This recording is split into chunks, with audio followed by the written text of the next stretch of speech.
자, 이사야서 55장 말씀을 함께 나눠볼 텐데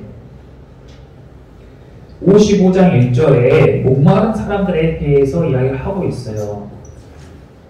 이전에도 목마름에 대해서 갈증에 대해서 함께 나눴는데 자기가 지금 목마른 상태인가 아니면 목마르지 않은 상태인가 아는 것만 해도 큰 은혜죠.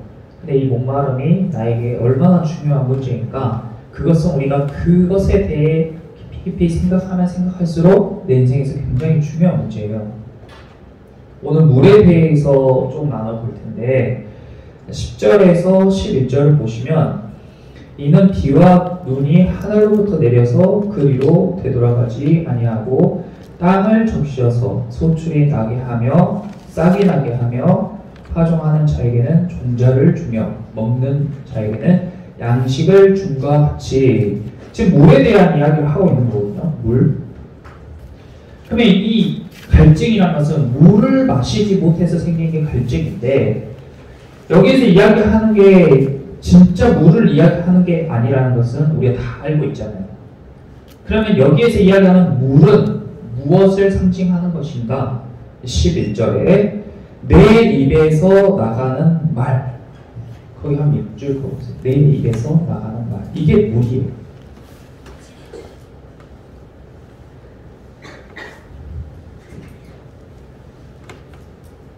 내 입에서 나가는 말이 물이에요.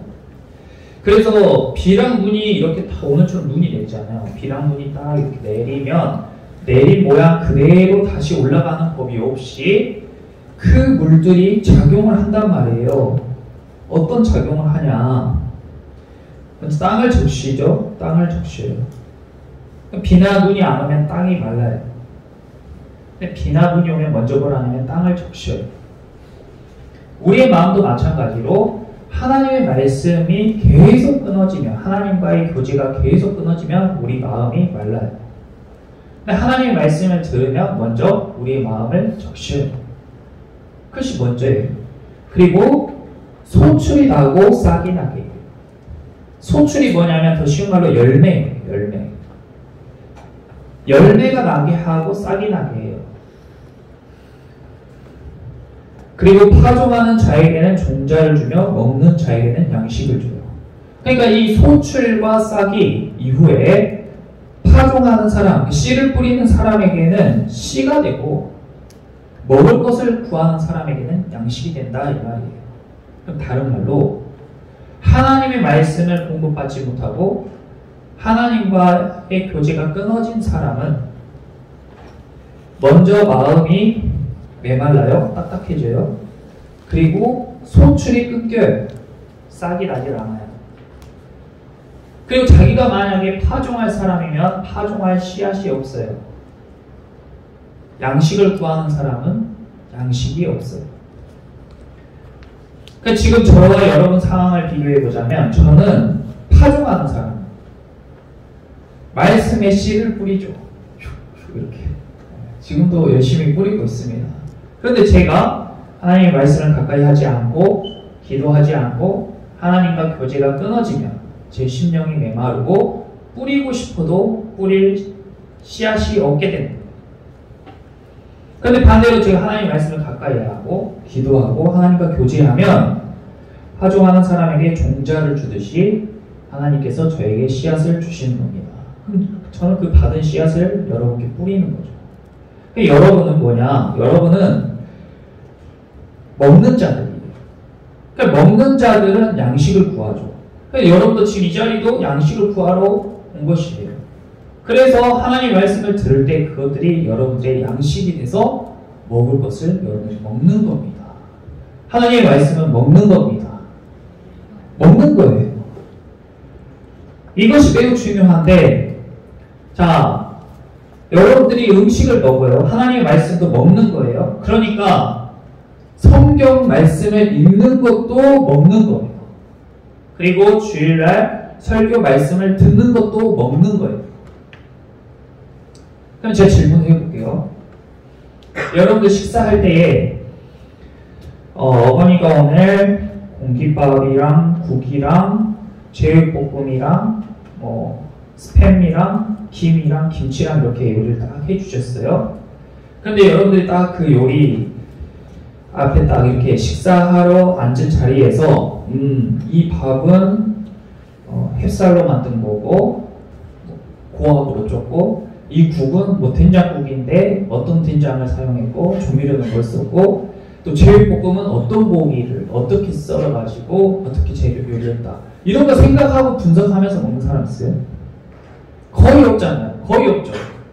그냥 준 대로 그냥 먹잖아요 보통.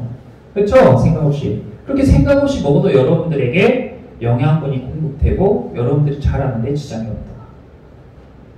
근데 왜 하나님의 말씀은 뭔 말인지 모르겠어요? 잘 안 읽혀져요? 이러면서 안 먹느냐고. 안 먹으면 안 자라는 거예요. 하나님의 말씀도 먹는 거예요. 그러니까 이것을 이해하든지 못하든지 읽으면 여러분들에게 유익한 것입니다. 할렐루야. 읽으면 읽은 만큼 잘하는 거예요. 읽으면 읽은 만큼 건강해지는 거예요. 그러니까 하루에 여러분들이 3끼 먹으면 3번 보고 2끼 먹으면 2번 보고 밥 먹듯이 말씀 보시기를 축복합니다. 평소에 전혀 하나님의 말씀 가까이 하지 않고 일주일에 한 번 예배 드릴 때 겨우 설교 말씀 듣는다. 그러면 여러분들이 영적으로 영향이 풍성하지가 못하죠. 어떤 사람은 영양실천처럼 비실비실한 사람이 있을 수도 있고 아니면 한 끼를 든든하게 먹어서 겨우 일주일을 버티는 사람이 있고 그런 사람이 하루 결석한다. 그러면 2주 동안 양식을 못 먹는 거예요. 여러분 한번 금식해보세요. 한 끼만 굶어도 얼마나 괴로운지. 하루만 굶어도 얼마나 괴로운지. 그러면 그 괴로움의 몇 배, 몇십 배를 여러분들의 영이 겪고 있다는 거예요. 그 물 마시지 못하고 양식을 얻지 못하는 그 괴로움. 그런 공감. 여러분들은 여러분 자신과도 공감하지 못하면 다른 사람과는 공감할 수가 없다. 그리고 여러분 자신과 공감하지 못하면 내가 진짜 원하는 게 뭔지, 내가 진짜 가야 할 방향이 어딘지 이런 것들 결코 찾을 수가 없는 것이에요. 그래서 하나님 말씀을 가까이 하고 여러분들 영적으로 살찌우고 건강해지시기를 축복합니다. 자, 물에 대해서 조금 더 봐볼게요. 이 물은 H2O죠. 여러분들 H2O는 다 배우죠. H2O죠. 생물체는 보통 70%에서 많으면 95%까지 물로 구성되어 있어요. 우리도 사람도 70% 물로 구성되어 있죠. 근데 이 물의 종류가 한두 가지가 아니에요. 바닷물도 있고 강물도 있고 지하수도 있고 빗물, 눈, 얼음, 수증기, 안개 등등 여러 모양으로 있잖아요. 왜 이렇게 하나님이 물을 여러 모양으로 만드셨는가? 그 물마다 다 쓰임이 있다는 거예요. 비와 눈이 땅에 내려서 그것이 그대로 올라가지 않고 그것이 땅을 적시고 여러 모양으로 이 땅에 있는 생물들을 유익하게 하고 다시 돌아갑니다. 하나님의 말씀도 마찬가지로 선포되어지는 순간 그냥 사라지는 법이 없어요. 여러분들이 말씀을 듣는 순간 여러분들이 인지하든 인지하지 못하든 여러 모양으로 여러분들에게 좋게 작용할 줄 믿습니다. 여러분들이 읽는 말씀도 마찬가지예요. 내가 무슨 뜻인지 알고 있든지 모르고 있든지 여러분들 눈에 들어간 그 말씀 한자 한자는 다 여러분들의 심령 안에서 비가 되고 눈이 되고 안개가 되고 지하수가 되고 바닷물이 돼서 여러분들의 심령을 풍성하게 할 줄 믿습니다. 먼저 비와 눈이 이렇게 다 내리잖아요. 그럼 어떻게 내리냐면 온 지면에 호상으로 덮듯이 여기는 내리고 여기는 안 내리고 이렇게 하는 게 아니라 그냥 모든 지면에다 이렇게 덮듯이 내린단 말이에요. 그러면 그 물들이 어떻게 되냐? 그 물들이 처음에는 아주 작은 줄기로, 작은 물줄기로 어디를 향해 가냐면 낮은 곳으로 갑니다. 물은 낮은 곳으로 흘러요. 그래서 그 물들이, 그 비와 눈이 처음에는 온 지면에 똑같이 내리는데 그것들이 어디로 흐르냐고. 그것들이 낮은 곳으로 흐른다고. 낮은 곳으로 흐르면서 모여요. 처음에는 별것 아닌 것 같아요. 우리가 인지하지도 못해요. 근데 그것들이 모이면서 점점 하천이 되고 유수가 되고 강이 되고 흘러서 바다가 됩니다. 하나님의 말씀이 선포되어질 때에 처음에는 모든 사람에게 똑같이 보내줘요. 근데 그 말씀들이 어디로 모이냐고요? 어디로 모여요? 낮은 곳으로 모여요. 겸손한 사람들에게 머물 줄 믿습니다. 그것이 모여요. 강이 되고 바다가 되는 거예요. 그럼 그 물들이 모여서 무엇을 하는가? 그 물이 모여서 뭘 하냐면 비와 눈이 내려서 딱딱한 땅 암석들을 깎습니다. 그러니까 화강암 같은 그 절대 깨지지 않을 것 같은 돌들이 비와 눈으로 인해서 깎여요. 그러면 그 깎인 돌들은 모래가 되고 흙이 되죠. 그래서 그 모래가 되고 흙이 된 것을 또 물이 옮겨요. 그 물이 다 그걸 실어 날려가지고 깊이 파인 곳은 메꿔주고 높이 솟은 것은 깎아주고 그렇게 해서 맨질맨질하게 만드는 거예요. 그렇게 물이 우리의 신령 또한 여러분들이 살아오면서 들은 말들, 겪은 일들 때문에 높은 산도 있고 뾰족뾰족하게 다 있잖아요. 마음속에 그런 거. 툭 건드리면 확 하고 올라오는 그런 것들. 그리고 깊이 패인 것들. 여러분들의 자존감을 무너뜨린 것들. 나를 초라하게 만든 것들. 남에게 보이지 않고 싶은 것들. 깊이 패인 것들 있잖아요. 그런 것들을 채워주신단 말이에요. 흐르면서. 또한 이 강물이 항상 일정하게 흐를 것 같잖아요. 고대로부터 문명은 다 강을 중심으로 발전해요. 왜냐하면 사람은 꼭 강이 필요하기 때문에. 그런데요, 그 강줄기가 늘 똑같냐? 그렇지 않습니다. 큰 비가 오거나 큰 물이 나면은 강줄기가 바뀌게 돼요. 강줄기가 바뀌게 되면 이 흐르던 강이 이쪽으로 이렇게 흐르던 강이 어느 날 이렇게 흐를 수도 있다는 거예요. 그럼 여기 사는 사람은 어떻게 되겠어요? 여기 사는 사람들은 목마르게 되겠죠. 여기 사는 사람들은 목마르게 해소되겠죠. 이와 같이 하나님의 은혜, 하나님의 말씀도 여러분들 늘 이렇게 들을 수 있을 것 같잖아요. 그렇지 않아요. 하나님의 은혜가, 하나님의 말씀이 늘 우리 가운데 충만할 것 같잖아요. 그렇지가 않다고. 은혜 받을 만한 때가 있는 것이고 여러분들의 삶 가운데에 강이 흐르고 있다면 그것은 큰 축복이고 시냇가에 심은 나무가 철을 따라 열매를 맺고 잎사귀가 마르지 않는 것처럼 하나님의 은혜가 여러분들의 삶 가운데 있는 것을 믿으시기를 축복합니다. 근데 당장에 여러분들이 이제 고3 친구들이 대학을 가게 되잖아요. 대학을 가게 되면 다른 지역으로 대학을 간다. 그러면 서두에 이야기한 것처럼 반응이 난 이제 다른 지역에 왔으니까 목포에 있는 낙원교회에 갈 수 없어 하면 그것에 대한 변명이 생각나겠죠. 핑계가 생각난단 말이에요. 근데 어느 지역에 있건 난 주일날 예배드리러 교회에 가야 돼. 그러면 방법을 생각한단 말이에요. 당장 여러분들의 삶 가운데 예배가 끊어질 날이 얼마 안 남았어요. 끊어질 수 있어요. 대학 갔을 때 끊어질 수 있어요. 그럼 그때부터 여러분들 삶 가운데 흘러던 강줄기는 바뀌는 겁니다. 그럼 여러분들이 황폐하게 되고 목마름을 느끼게 되는 거예요. 영혼이 말라간다.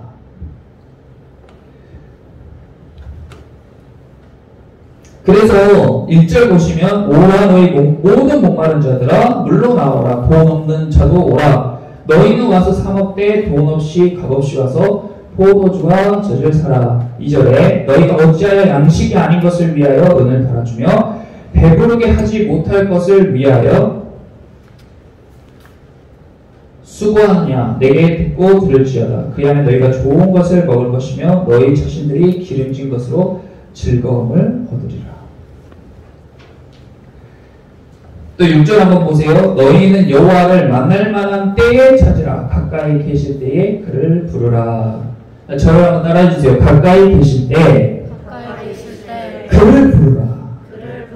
여러분들의 삶 가운데 은혜의 강이, 생명의 강이 흐르고 있을 때 그 물을 충분히 마시고 또 하나님이 여러분들의 삶 가운데 가까이 계실 때에 하나님을 찾으시기를 축복합니다.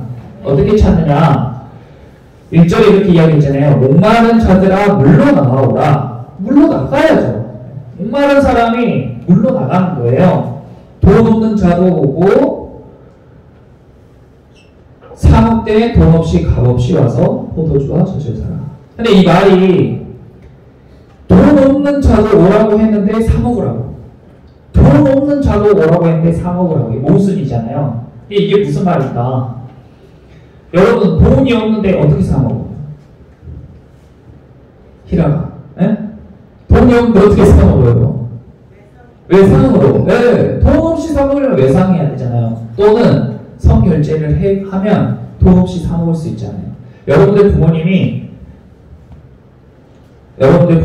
여러분에게 야 아빠가 오늘 좀 늦으니까 우리 집 앞에 있는 식당에서 저녁 먹어. 아빠가 미리 결제해 놓을게. 그럼 여러분들은 가서 돈 없이 사 먹을 수 있잖아요.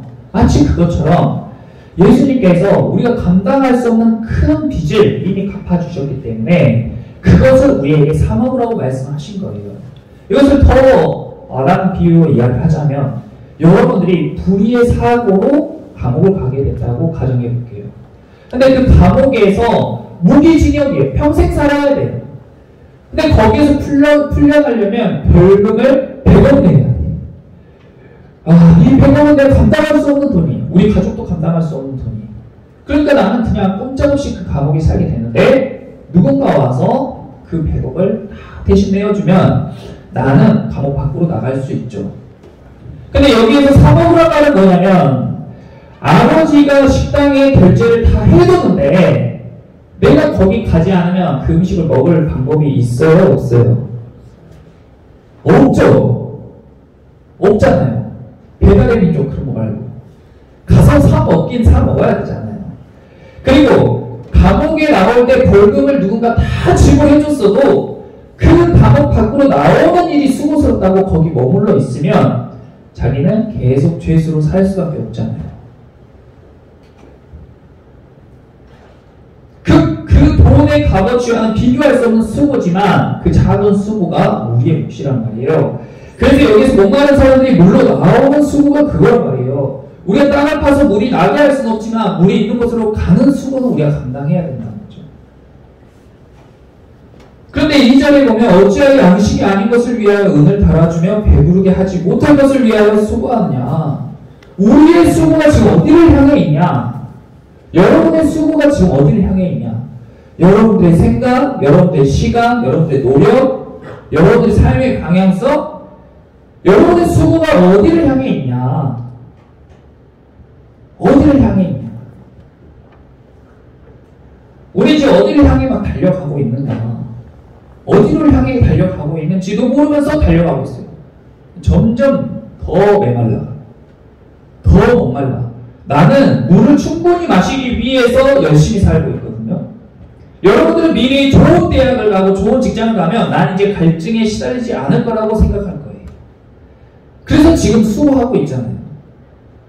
그런데 여러분들이 잘못된 방향으로 잘못된 수고를 하게 되면 여러분들은 대학 가서 더 목마르고 어른이 돼서 취업하면 더 목마릅니다. 더 갈증에 시달려요.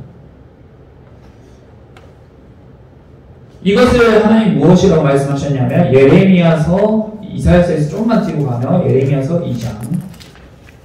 이 시대 사람도 똑같았어요. 우리랑 똑같았어요. 그런데 이 시대 사람들도 자신들의 목마름을 해결하기 위해서 수고했단 말이에요.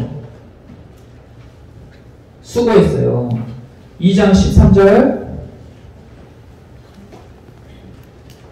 같이 읽어봅시다. 시작. 내 백성이 두 가지 악을 행하였나니 곧 그들이 생수의 근원되는 나를 버리고가 스스로 웅덩이를 판 것인데 그것은 그 물을 가두지 못할 터진 웅덩이들이라.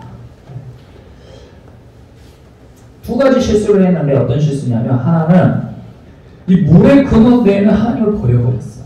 근데 왜 버렸냐면 내 갈증을 해소하려고 시원하게 충분한 물을 마시고 싶어가지고 하나님을 버려버렸어. 그리고 스스로 물이 날 것 같은 웅덩이를 열심히 파는 수고를 하고 있는 거예요. 나는 물이 콸콸콸 나오면 좋겠고 여름이거든. 부슬부슬 내리는 비를 언제 모아서 시원하게 다 마시냐고요. 그러니까 내가 언제든지 마실 수 있는 물이 펄펄 나오는 웅덩이를 막 파고 싶어. 내가 살 수 있는 거 다 살 수 있고, 내가 먹고 싶을 때 다 먹을 수 있고, 내가 쉬고 싶을 때 충분히 쉴 수 있는 그런 여유를 갖고 싶어. 그렇게 하면은 행복하고 목마름도 없을 것 같아. 그러니까 좋은 대학도 가고 좋은 직장도 갖고 그렇게 하기 위해서 막 웅덩이를 열심히 파요. 근데 파면 팔수록 힘만 더 들고 목마름이 더해진단 말이에요. 근데 생각하지 못한 때에 물의 근원되는 하나님을 내가 버려버렸음을 깨닫게 되는 거죠. 그래서 예수님이 많은 사람들에게 무엇이라고 말씀하셨냐면 수고하고 무거운 짐진 자들아, 이렇게 이야기하신 거예요. 여기 있는 사람들 다 아무렇지도 않은 척이지만 다 수고하고 인생의 짐 하나쯤은 다 들고 있잖아요. 그렇죠? 인생의 짐 하나쯤 다 들고 있잖아요. 학생들 가방은 왜 이렇게 무거운지, 제가 한 번씩 얘기 들어보면 왜 이렇게 가방이 무거운지. 근데 여러분들이 졸업하면 그보다 더 무거운 짐이 여러분들이 어깨에 밀 것입니다. 그리고 여러분들이 취업하면 그보다 더 무거운 짐이 여러분들 등에 지어질 거예요. 그럼 어떻게 해야 되냐? 어떻게 되냐? 수고하고 무거운 짐진 자들아 다 내게로 오라. 내가 너희를 쉬게 하리라. 할렐루야. 오호라 너희 목마른 자들아 다 내게로 오라. 똑같은 말씀이죠. 물러나오라. 돈 없는 자도 오라. 너희는 와서 사 먹되 돈 없이 값없이 와서 포도주와 젖을 사라. 주님께 가까이 나아가고, 지금은 아무 일 없는 것 같지만 여러분들 하나님의 말씀은 비와 같이 눈과 같이, 오늘 내리는 눈과 같이 저와 여러분들 가운데 내리고 있음을 믿으시기를 축복합니다. 그래서 비나 눈이 아무것도 안 하는 것 같지만 정말 많은 일을 하고 있고, 우리의 마음의 굳은 마음을 깨서 모래와 흙을 만들어서 헤어진 곳은 채워주시고 모난 곳은 깎아주시고, 그것이 여러분들 비와 눈이 하루아침에 팍 쳐가지고 바위를 깨지 않는단 말이에요. 하루아침에 땅을 팍 파버리지 않는단 말이에요. 아무것도 하지 않는 것 같은데 하루, 이틀, 1년, 2년 오랫동안 내리면서 큰 변화를 만드시는 게 하나님의 역사입니다. 저 여러분들의 신명 가운데도 비와 눈이, 말씀의 비와 눈이, 오늘 듣는 말씀도 여러분들의 마음의 비와 눈이 되어서 여러분들이 느끼건 느끼지 못하건 작용을 하고 있어요. 결국 그대로 올라가는 법이 없습니다. 그래서 여러분들이 한 주 한 주 들은 말씀들이 여러분들의 마음을 깎고 채우고, 또 여러분들이 매일매일 읽고 쓴 이 말씀을 통해서 깎고 채우고, 여러분들을 부드럽게 하시고 풍성하게 하시고 파종하는 자들에게 씨앗을 주시고 먹을 것을 구하신 사람들에게 양식을 주시는 하나님의 말씀인 줄 믿으시길 축복합니다. 그래서 여러분들 말씀을 더욱 사모하시고, 특히 고3 이제 대학 올라가는 분들 절대로 물의 근원 되시는 하나님을 포기하지 않기를 축복합니다. 함께 찬양하고 기도합시다.